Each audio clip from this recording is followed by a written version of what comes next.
So greetings, welcome to the FIATech webinar. I'm Faith Younghands. I'm a project manager with FIATech. I also am responsible for looking after the planning and design and the information management parts of the FIATech Capital Projects Technology Roadmap. And I'd like to thank you for joining us today for listening to the Unleashing the Power of Legacy and Unstructured Information for the Operating Asset webinar. We have an hour set aside today to learn from Rick excuse me, and Ewan Botterill, both with Intergraph's Process Power and Marine Division. And they're going to present new technologies today to talk about making documents and drawings available for decision support. And that helps to enable intuitive navigation and makes unintelligent information smart. And before I introduce the speakers, I'd just like to remind you, FIATech is a member-based organization, and our objective is to accelerate the deployment of technology in the capital projects industry. We have over 65 members, but we're always looking for new ones. So if you're interested in joining or would like more information, or if you have any ideas for future webinars, please drop me a note at faith@fiatech.org. So I'd like to welcome and introduce our speakers, Rick and Ewan. And Rick Standish is Vice President of Global Business Development at Intergraph. Rick is responsible for the strategic product direction of Intergraph's information management portfolio, including document management and control, data warehousing with Smart Plant Foundation, Brownfield data acquisition with Smart Plant Fusion, and also design tool integration with Smart Plant Enterprise. And Ewan Botterill is Intergraph's Vice President of Business Development Global Accounts. He's worked for Intergraph for more than 10 years in various positions, including Vice President for Greater China Business Development. And before joining Intergraph, he worked as an application engineer and a sales manager in several design and technology companies.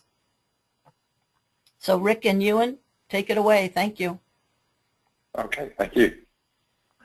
So Rick, if you'd like to move on to the next slide. So everyone, I'm just going to do some discussions about the use cases and scenarios for legacy and unstructured information first before I hand over to Rick. We'll be talking more about the technology. So there are many use cases for unstructured information, and it appears in many forms and many guises and is put to many uses. So I'm going to cover a few of those first. So Rick, if you'd like to move on. So the first scenario I would like to talk about is one of brownfield data acquisition from acquiring an asset. So imagine you're acquiring an asset, an operating plant from another operator, and to safely take over and operate, you very quickly need to capture and verify all of the information you need to operate the plant long before you can consider changing any naming or numbering to match your own standards and procedures and systems. So you find the plant has been built to a series of projects by different engineering construction companies, each with their own naming and numbering. And there may not be a common plant-wide naming system. And you find that each plant has used different software and formats for the engineering. And so common tools to review and access information is not possible. And you find that the information is distributed around networks, personal computers, removable storage, and even copies of marks of prints in plant workers' desks. And we found one operator acquiring an asset requested all of the P&ID masters from a local engineering support company and received 150 plus masters. But after a plant capture exercise, they found that greater than 7,000 copies of these P&IDs distributed around the plant. And after a QA/QC exercise on those 7,000 copies, they found they really had over 300 real P&ID masters. So the first step on a QA/QC exercise is knowing exactly what you have in the plant. Next, imagine you're coming to the end of a commissioning of a plant. Next slide, Rick. And it's being ready for startup or a handover of a brownfield asset. So where is the information that matches that as-built state of the plant? It could be that engineering contractors have now disengaged, or even the people that designed the information have long moved on before the plant is operational. Similarly, the software tools that have been used to generate that plant information have long been moved off. And the information is again scattered around the plant network drives, personal computers in technicians' folders and desks, or at worst, it's non-existent, you know, as people have taken it off the site, done their work, and then just discarded it. And many operating companies struggle to retain the information record that matches the as-built state of the plant, and many do so long after the plant is actually operating and at considerable cost. And it can take upwards of years to load operation systems with handcrafted documentation, and oftentimes it's sent offshore to lower cost organizations to try and capture that information just before it can be used on an operating plant. Next slide.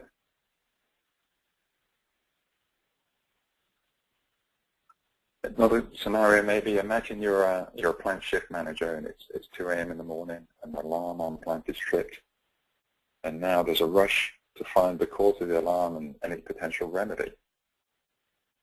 During the evening, there may not be enough plant available on the personnel on the plant available to do a quick site turnaround and understand what's going on. You know, you've got to gather all the information quickly to come to a reasonable plan of action. And again, if it's scattered through many locations or out of date, how do you do that? So what do? Do you shut the plant down, wait for resources to arrive? Do you find the root of the problem and fix it? And you know that every hour of lost production could be millions of dollars. So, or do you keep the plant running and risk something greater happening and losing production or losing life? So speed of information access and its evaluation and navigation is essential to support decisions that you take. And not having the right tools is one problem, but it doesn't mean to say that you have to have all the same tools for all the same forms of document and drawing. You know, it's more important to have a single point of access to the truth than it is to have a single source of the truth or have the same tools. So it's not about replacing one tool with another tool or having the same tool. It's really about a portal with a simplified way to get into the information and give it something that you know and have it tell you what it has in response. Next slide, Rick. Imagine now you're a maintenance tech and you're out doing some unplanned maintenance activity on a failing piece of equipment. So time is of essence to complete a changeover to ensure that the plant maintains its peak operating conditions. Of course, you need access to every piece of information for that piece of equipment to execute that task safely. So, you know, you retrieve the nameplate information, you get a shutdown checklist, you've got to gather isolation procedures, tag-out schedule, installation, de-installation procedures, hazardous materials, safety installations, data sheets, plant drawings, you name it. You've got to get it and gather it all together in that relevant area really quickly. Now, previously, you know, you'd have to go to many systems and many departments, filing cabinets, the document control guys, to make sure you have everything you need. And you hope that it was all up to date and matched the current state of the plant. And some of our studies have shown that validating and correcting the data for a modification can be up to 30% of the modification cost itself. And of course, after completing your task out there, you'd need to make a record of what you did and gather those changes and push them back to make sure that the plant maintains its operational state. Next slide. And of course, you know, the previous scenarios would probably be considering an owner-operator, but these kind of issues are relevant for engineering construction companies too. So imagine you're using smart tools. That may be great on the design side, but you know that the vast majority of information gets turned over to you and that you're turning over to an owner-operator is provided in document form, such as vendor documents, which may come in the form of PDFs, images, scans, all sorts of non-smart files, AutoCAD files, MicroStation files, and many may have inconsistencies in them in the way of tag naming, file naming, but it still contains valuable information in there. If only you could link it together, understand where the contract numbers were, the purchase order numbers, tag names, plant system, unit hierarchy.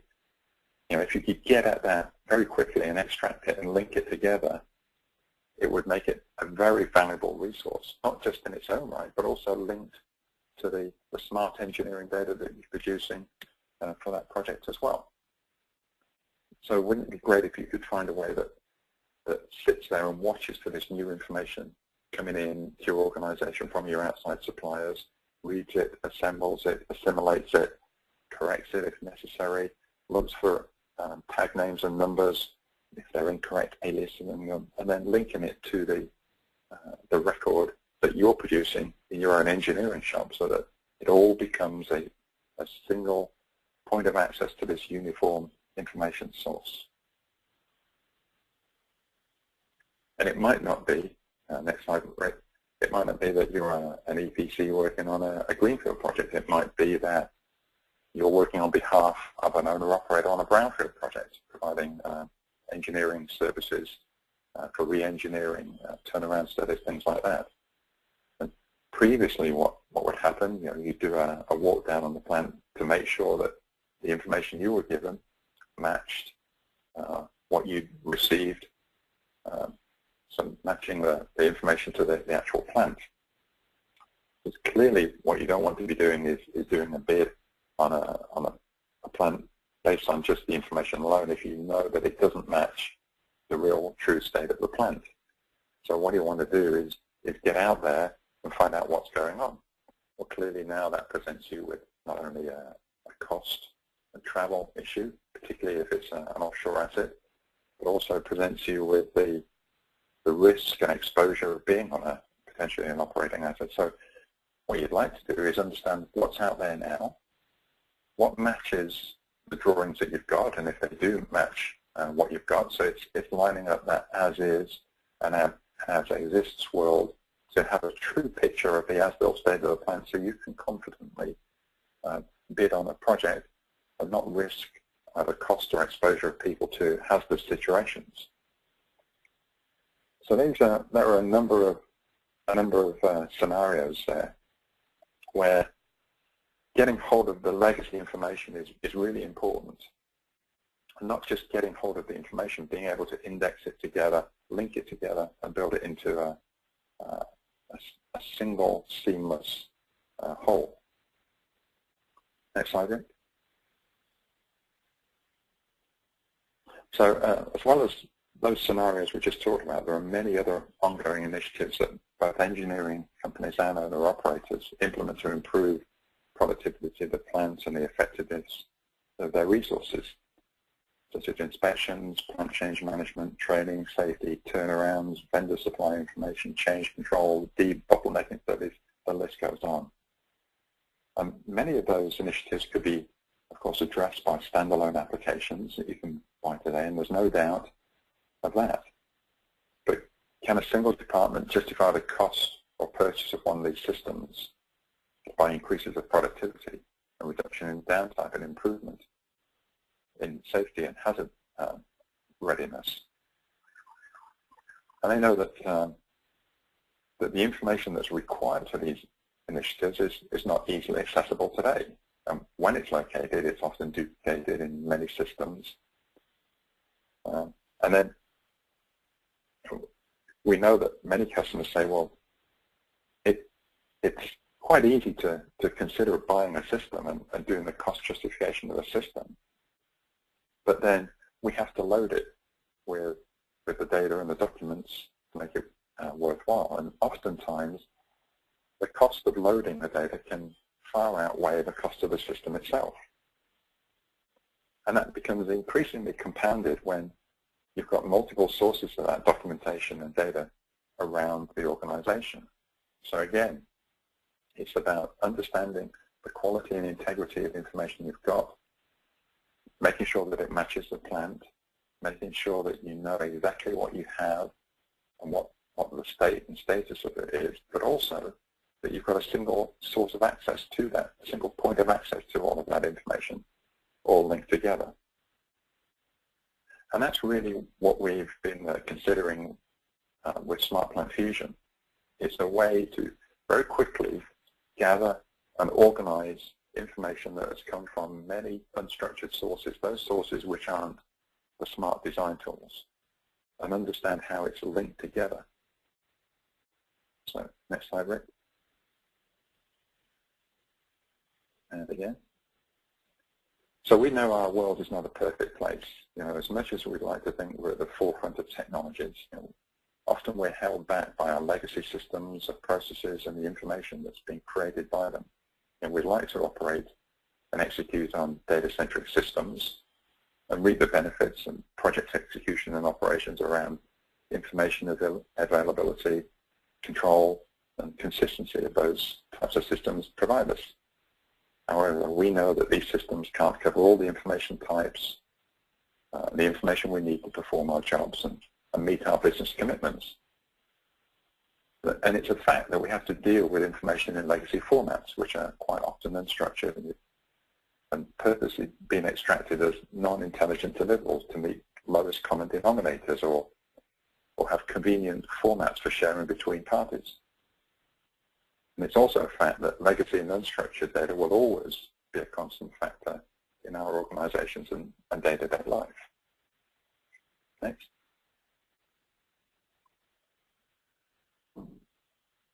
So even though, you know, we've got company practices and procedures, there's always this unstructured information coming in and out of our company. You know, even though we have a document management system, someone sends us an important drawing in an email, or we have to take it on site with us, so we copy it to a USB thumb drive, or someone makes a mark to print in a hazardous area where you can't take a laptop.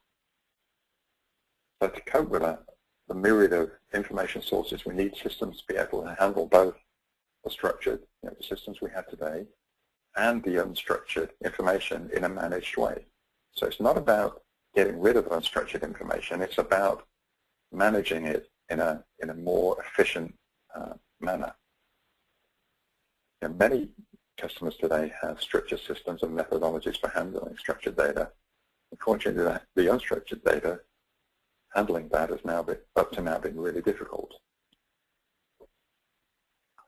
I don't want you to think that it's one size fits all.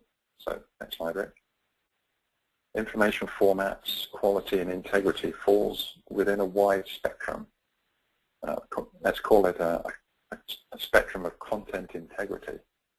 And much of it is only readable by people, meaning we need to spend many hours searching, reading, interpreting, and deciding what we have is right for the task. Newer systems today already adequately handle the structured and integrated data. And indeed, you know, those systems include the Smart Plant Enterprise suite of products. But as we know, still have to deal with this legacy of information forms and questionable quality. So ask yourself, in your companies of information, what do you have? What state is it in? Is it adequately accessible in its current form? Do you need to cleanse and upgrade its quality? And how would you do that? What would be the cost and what would be the options do you have? Often just having it in its current form is good enough, and it doesn't warrant an uplift or an upgrade in terms of its form or format. And indeed, many customers are happy just to have the data in many disparate forms, providing the accessibility and nomenclature is common across all those different forms. Or in other words, the user shouldn't need to know how the data is stored, where it's stored, what form it's in, what tools we use to create and update it, or how it's going to be delivered to them, and so on. And they're happy to live with a range of different content types and distribution mechanisms within this smartness spectrum. And Smart Plant Fusion has been developed to fit into this spectrum, bringing the paper, or call it an e-paper world, of unstructured data and unintegrated native data together and accessible in a single portal. So how does SmartPlant Fusion make this information quickly accessible? Well, firstly, you need to identify the locations in your network, the file systems, the folder structures, and then tell SmartPlant Fusion something about the plant and the information types you already have, which could include the nomenclature, the plant breakdown structure, specific types of formats of file you want to process, any characteristics of file names that may identify some classification or indexing that you wish to capture. And then Fusion crawls those locations, continuously reading and recognizing new files as they're added. Next. And then SmartPlant Fusion secures the files in vaults to ensure they're not accidentally deleted or modified without control. And it begins the process of reading the files and extracting all the useful names and indexes and content within them to make the information set a structured, searchable, and navigable structure. So it fuses these relationships between tag names and documents and drawings in which they occur. Similar between tag names and their physical locations, and 3D models and laser scans. And it's the tag names of these engineering assets that are the key linkage to this organized engineering information. They're the cross-references that allow someone to quickly find what they need by what they know. And most engineers know a tag name. And these links and cross-references and hotspots and drawings quickly help the user find all the related information necessary for a task. They're also important for change management and change impact analysis, such as if I change this, what else is impacted by that change? And then all of that information is presented up in a web portal in a simple way to help a user browse this organized information. The links and cross-references are read and indexed. Next slide, please. They're indexed by SmartPlant Fusion, so you can now simply click a link on a web page and guide the user through a path to the information they need. So no longer will it take hours to find what you need. With a browser on a mobile device, the information is as mobile as the workforce needs to be. So let's now talk about how you move or how you plan to get from this unstructured world into a more structured world. So I'm going to hand over to Rick at this point. Okay, thanks very much, Ewan. So in the second part of the presentation, we're really going to take a look at what this fused information looks like inside of this portal view. And I'll look at the technology developments and the processes surrounding this type of project and how we've been able to gather, organize, and contextualize this information into a useful operational asset. So as Ewan was saying, the reality on a brownfield plant is that often we have legacy data sources that are unstructured, and we need to be able to execute operations processes on that information, but don't have a trusted source of information as if we'd executed a greenfield project. Or we still have data sources that remained unidentified and unvalidated, and although they exist within their line of business systems, they are difficult to access by tag number references or are not readily searchable. So the reality of the brownfield plant is that we need to be able to access this information quickly, and as Ewan has shown from the data sources available, we need to go through a process and apply new technology approaches to capture and contextualize it. So beginning with these multiple silos of information, we have a variety of different file formats and a variety of document types that we want to identify not just the metadata about those documents, but also to be able to provide information about the content of those documents in terms of specifications or the tags that they will relate to, and have them identified in a unified portal view.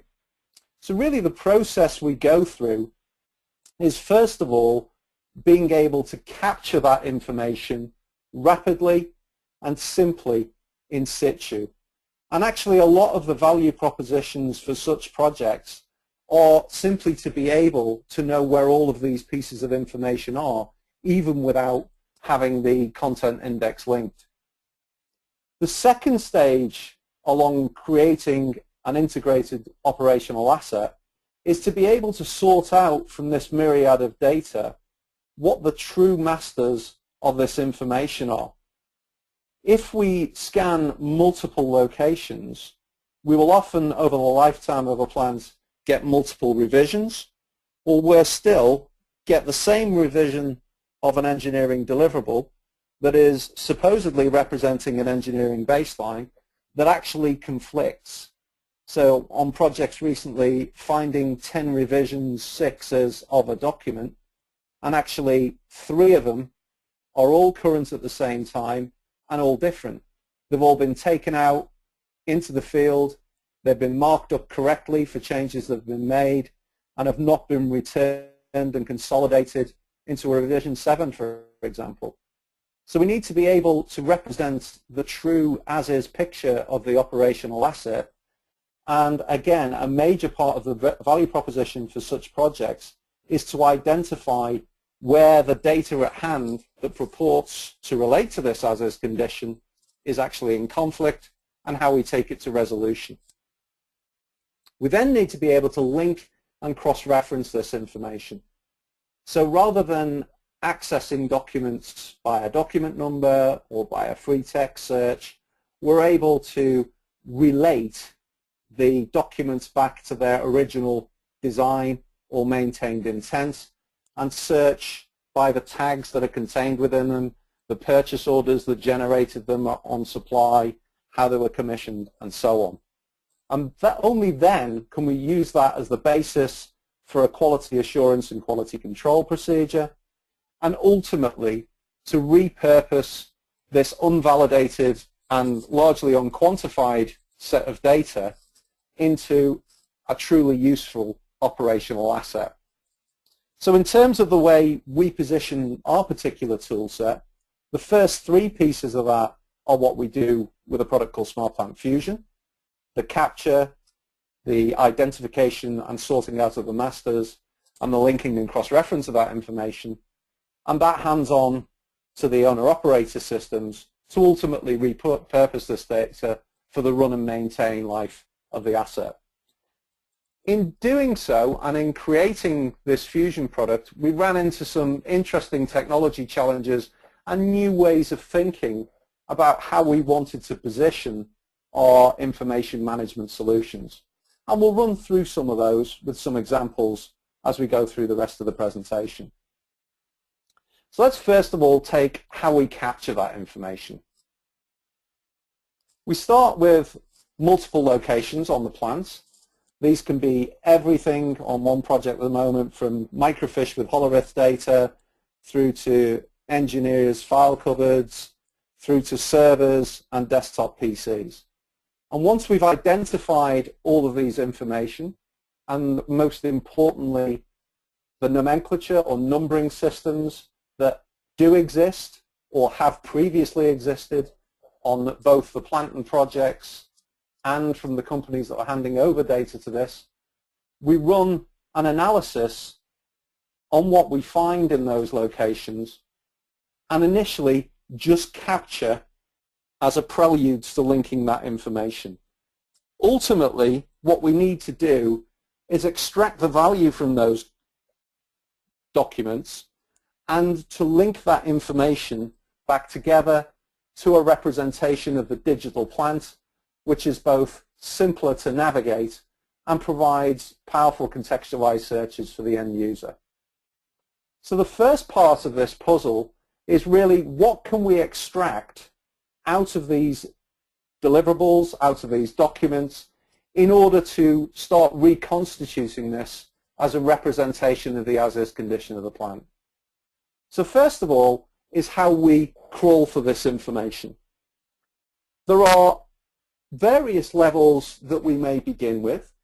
It could be that we just have one large Project Z drive everything is sequentially numbered from 1.tiff to 12 million.tiff, in which case that's the basis that we start with, and we would employ readers such as optical character recognition to go and extract the content of those files and see what we could extract from the metadata. There are, as in this example, other tiers of the value of that information that we may also be able to extract. So this is a dashboard of one of the tools that we use on our projects. There are certainly others out there that do a similar role. And here we are defining what we know about the organization structure of the previous projects. Can we glean anything? Is there any intelligence from the file names? Or do we have any extracts from existing legacy systems that will give us documents or tag metadata, for example? What searches do we want to perform in the content of the document to identify tags, purchase orders, and relationships to plant or work breakdowns? And how do we alias tags so that we don't end up with more tags that are actually on the plant? So in other words, do we want to say that P100 is the same as 20-P100? In fact, they're the same tag, but one is just in one representation prefixed with a unit number, and on another it has just been put onto a deliverable in shorthand.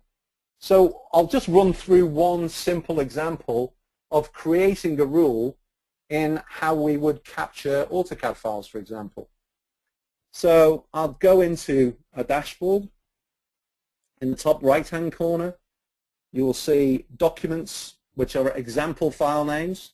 And in this particular case, I'm telling our system that there is intelligence in this file name, and if it sees this pattern, then this is what I want to collect from the thousands of documents that get loaded in each time we run the crawler. So in this particular case, I'm defining simply that the first 4 digits are a project code, the second 2 digits are a discipline code, the third is the sequence or the number of the document, and the fourth represents an issue. This is by no means mandatory in order for the system to be able to perform its tasks, but if there are any levels of information we can glean either from the folder structure or from the name of the file itself before we go looking at content, we can simply map it in. And now what I've called those parts of the file name, I'm dragging and dropping onto a predefined data model inside of our tools to say, if you find these properties in a file name, then as you read them into the system, here's how you create them. So that's very simply how we start setting up the rules for what a tag number should be, what an area number should be, how to identify them in the document, and then we employ different technologies of readers to go and interrogate the source files. So this will be a document reader for the Office formats, a drawing reader for MicroStation, AutoCAD, or our own RAD platform, a laser scan reader for high-definition laser surveys, Interop Publisher for reading in our own and third-party 3D models, and an optical character recognition system if we're dealing with scans or older microfiche or paper formats. What we then do is start building up a picture of what we've been able to glean. And this has led us to look at new user experiences in the software. So firstly, let's take a look at what we can gather from analyzing the data in such a way and how we can make this a more useful asset for operations. So from the document number, I can start deriving and creating links potentially to things like purchase orders or supplier information. And that could be as simple as examining a folder structure that these were originally sorted in, or an extract from a legacy system.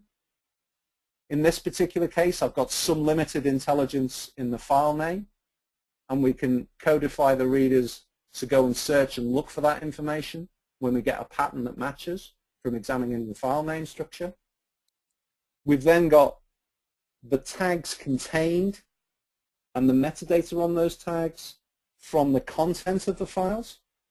And so by looking for specific patterns and validating those patterns inside using both a hotspotting technology, which we developed in RAD, and using commercial OCR packages, we're able then quickly to build up a relationship between the documents and the tags that exist inside of those documents.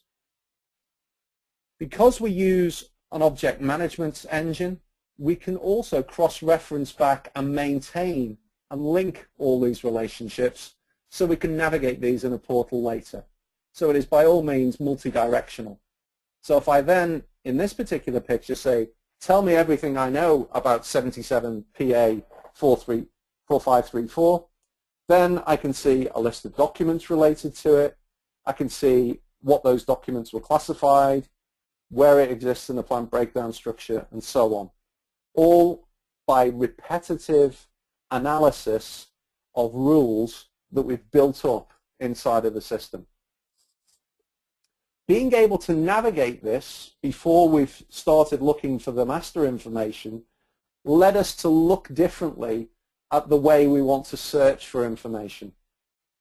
Prior to this, our information management capability assumed that all the data in the platform was good, and that when I navigated a link, I just wanted to go sequentially from a tag to a list of documents, view one document, and so on.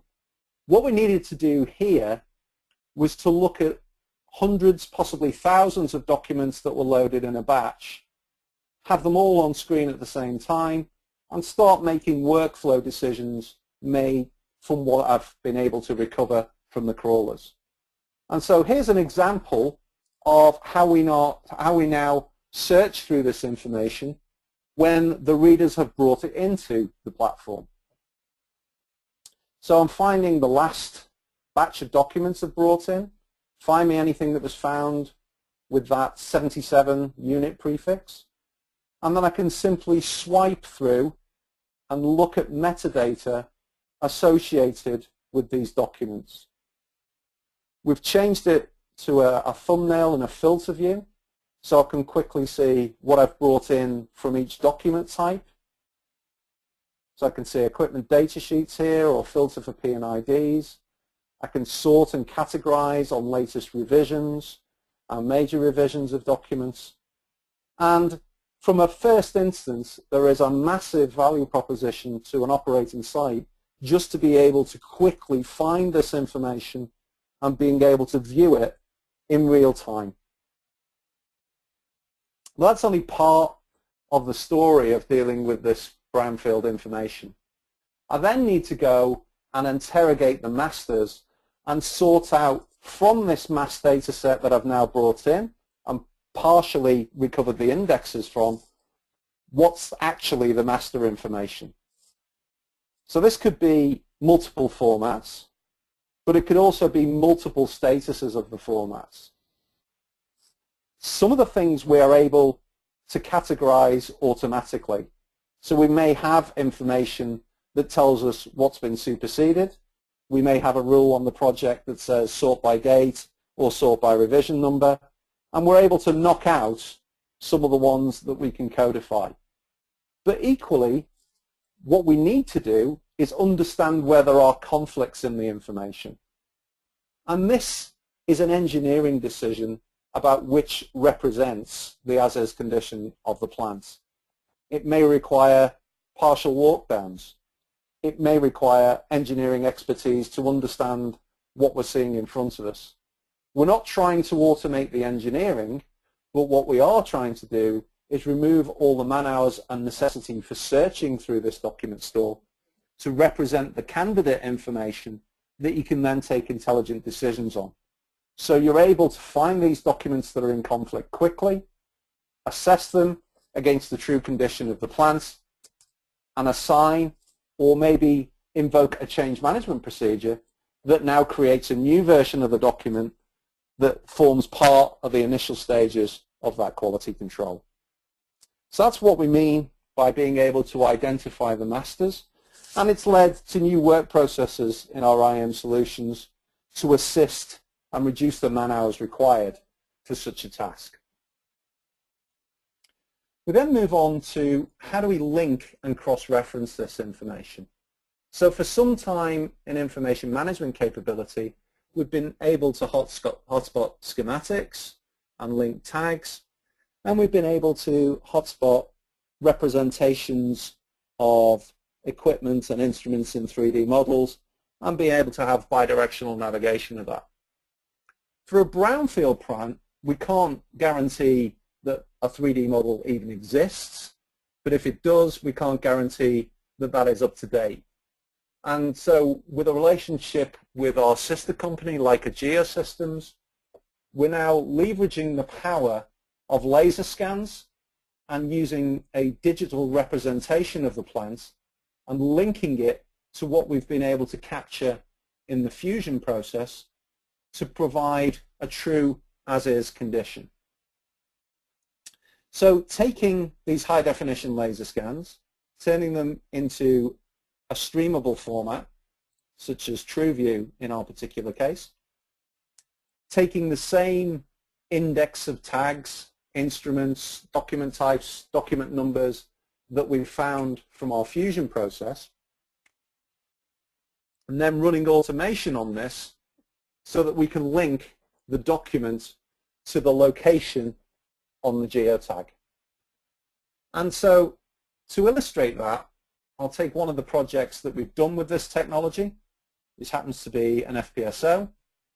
We'll take a look through a high-definition laser survey, which is a combination of both a point cloud, as you see here, which was executed by McMullen Nolan, and then the high-resolution photo imagery. And then we literally fuse this by hotspotting the tags inside of this laser scan with what we found in the documentation, and then offer this up as a portal view, which is navigable both from a schematics perspective, from a tag search perspective, and from wandering around the laser scan model. So here you see it all now brought together as a portal-based view. I can move and navigate as if I was walking down the actual top side. I can select an item of interest. I can then navigate that relationship to an engineering drawing.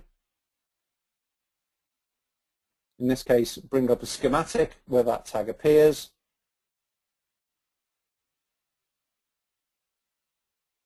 And then have bidirectional navigation between the views.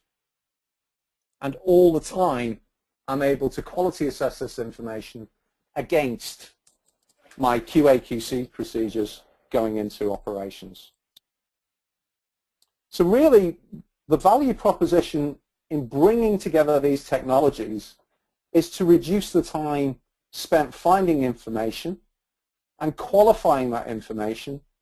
And these are all technologies that have surrounded our IM tools up to this point. But it's really how do you bring these together to provide a holistic view of the operational plan.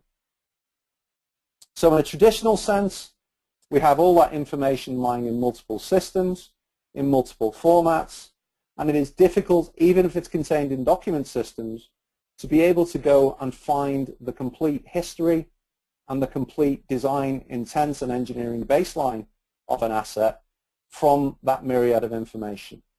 By linking it through such a portal, we're able to connect these systems back together, to locate the parts of the information where they reside and ensure that they are up to date and accurate, and reduce the time and have more confidence in the platform that we're looking at.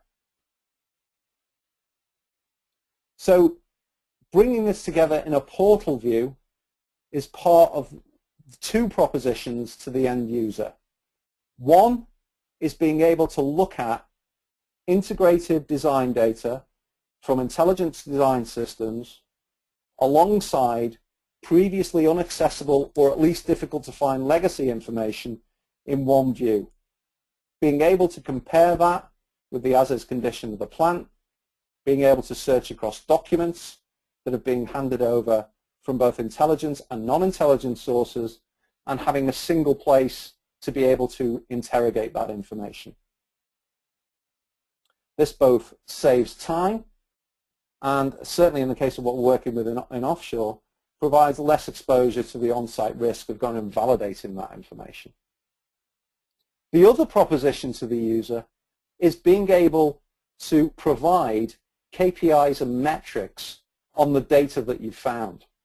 And for that, it requires a reports engine. There have been projects that have done this with third-party tools.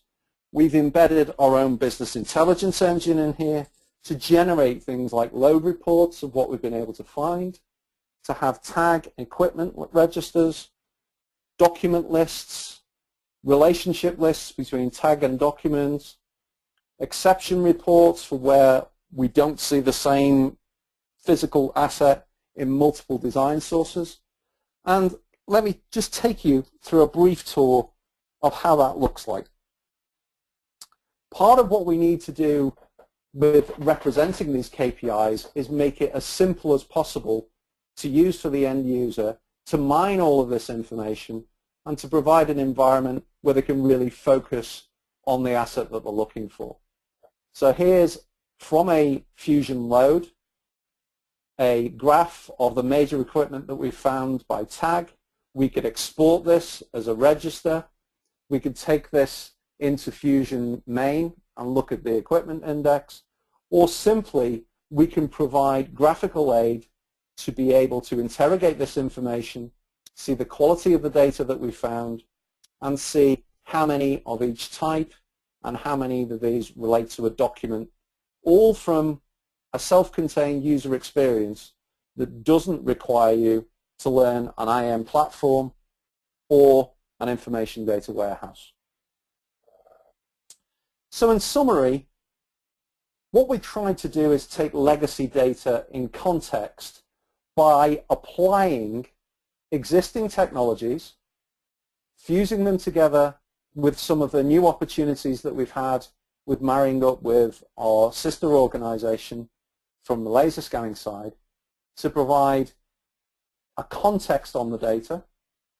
So looking at the source information, contextualizing and assessing it, providing us with more efficient operations and safer operations from the ability to access that data quickly and have more confidence in that information, and also providing new paths to information discovery across multiple sources that were previously disparate. And this all boils down to a three-step process: rapid capture, identification and assessment of the masters, and being able to provide an intelligent link and cross-reference to the content of these documents. So I hope that's given you a brief insight into where we are applying this technology in our information management platforms. And now, given the time, I'd be delighted to open it up, Faith, for any questions, either for myself or Ewan, on the products that we have created or how we're applying this on projects today. Thank you very much, Rick and Ewan. And we do have 10 minutes here, so if people do have some questions, any more questions, please send them in. And that was excellent. As I was writing some of my questions, you guys would answer them as they came up. So very well done as far as laying out your content. And one thing I thought, seems very powerful, Fusion, with what you're able to do. And one of the thoughts I had was whether, I know there's owner-operators, I think, benefit the most from it, but I could also see them using, the owner-operators giving some of the information to EPCs to kind of seed one of their next projects, you know, and looking at some feedback on some of the projects that they've had from before. Have you seen any applications like that of Fusion yet?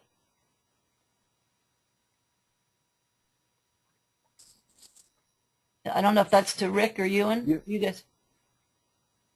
Yeah, so certainly on the EPC perspective, where we've had direct applications for Fusion is dealing with subcontract information. So where we've got a project drive where we've got handovers between either subcontractors or sub-suppliers, being able to assess and gather that information together as part of a handover package to owners. Certainly it's been applied in that area. not so much the other way around, other than the beginning of a revamp or project work going on an existing asset, which really is where we targeted the main value proposition for Fusion. Right, good. Okay. And that's one of the... Sorry. No, go, Ewan. I was just going to say, in one of the cases that I was talking, it's where an engineering company is gathering together the information for handover and where it's not sourced in a smart tool. Here is a perfect way of bringing in all that other non-integrated, unstructured information into the same environment. Okay? And if you're going out then thinking to perhaps a less sophisticated owner-operator who just wants the documents and the document to tag relationships, there's a mechanism to create that doc to tag relationship very quickly in a system that someone else can assimilate and use without going to the whole data-centric paradigm. Yeah, no, excellent point. I hadn't thought of that. So here's another question. What did you mean by your predefined data model in the Fusion tool? Okay, so what we're trying to do with Fusion is to have it be able to stand up in an organization and have it deployed rapidly without the need for significant data modeling activities, which is usually associated with a data warehousing technology, for example. So from the initial instigation of a project, we want this up and running inside the 6-week mark.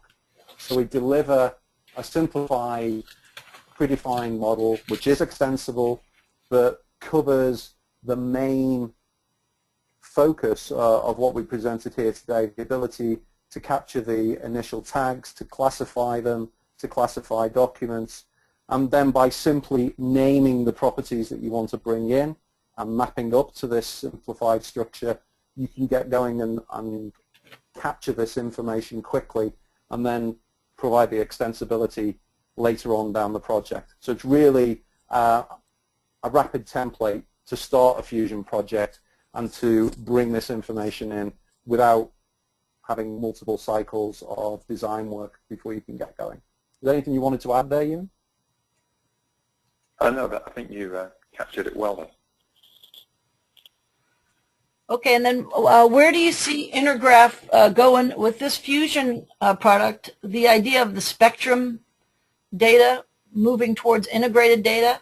How do you see Fusion helping moving the industry towards integrated data? Well, the spectrum is meant to show that Fusion really can be the front-end part of the capturing of the unstructured information, and we see it being part of a company's process of continuous improvement of their information. So gradually moving from a paper to e-document to unstructured electronic file to right up to structured information. So it's a process of continuous information. We'd like everyone, obviously, to move from the container-bound document-centric world to more of the data-centric world, but do it at a pace that they can then do it themselves rather than having these breaks in a process where you've got to stop and change technology. This is really designed to fit in with what you've got. And for many companies, documents will always be there. So to a certain extent, there will always be the requirement for a Fusion type of technology to bring in this unstructured information, particularly when we're talking about laser scanning and all of those other newer formats.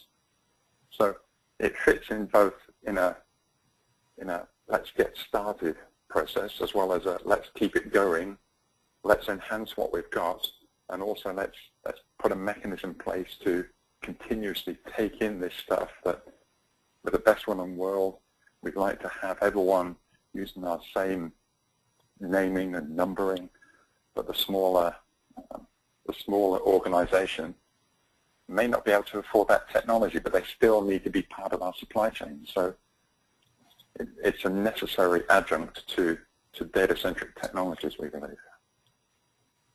Okay, thank you, Ewan. So the next question is related to time. How long would it take if you're going to move from a system somebody currently has to Fusion, and considering that there would be a lot of information to transfer over, kind of a time, how long would it take? So in terms of, well, sorry. Okay, carry on. So in terms of what Fusion was designed to do, it's to gather the information from multiple sources and provide a portal view. And in part of doing that, it is not trying to be an operational document management system, but is providing the precursor to QA and QC into that. So in terms of standing up this portal view, as I say, you should be going in the 6 to 8 week time scale.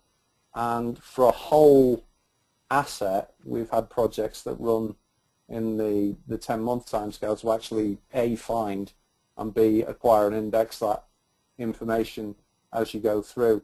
This is really then a precursor to taking it into a run and maintain system, using this as part of the QC and QA validation steps to get that into operations. Another important thing to note here is part of the philosophy of Fusion is not a one-stop, do the definition and then load everything and you're done. When you're aiming at brownfield plants that have questionable quality, sometimes it's a voyage of discovery. So we've set it up such that the user can get as much stuff in as quickly as possible, and then as they discover more, they can retune, reconfigure the loader to keep extracting more information. Because you'll often find, okay, this is our tag naming convention. Let's do a load. We missed some things. Oh, that's because the tag naming for this part wasn't done in the same way, or we got a different nomenclature from this particular supplier. Okay, now we need to add another alias, so pass it again. So it's a process of grabbing as much as you need when you need it. It might be, I've only got to work on this area today. Let's get that in because that's important. We'll come back and do another area later on. So it's not about spending weeks and months building a system and a load process to get everything. You'll find once you're using it that you'll know more and you'll find more, and it will intuitively grow itself. Sounds like you just kind of hone it up for yourself. So it is, yeah, it is that kind of a process. Sounds great. Well, go ahead. A part of that is that you can reiterate the rules that you apply to the readers as well. So it is not the case that you would have to have 100% pass on the rules and the readers to extract that information in the first place. Again, that can be an iterative process to extract more information and then still bring that as part of the whole. Like everything in life, you just have to prioritize what you want first, right? Absolutely right. Well, thanks, you guys. We've come to the conclusion of our hour. So thanks to everybody for spending it with us. And there will be a recording of this. It'll take us a couple days to put it on the FIATech website, but it will be there. And thank you again, Rick and Ewan, for presenting Unleashing the Power of Legacy and Unstructured Information for the Operating Asset. It was very educational and helpful. And hope others can join us for future FIATech webinars. And if you have any ideas or you'd like to do one, please contact me. Thank you, everybody, very much, and have a good rest of the day or evening. Thanks very much. Thank you. Bye-bye.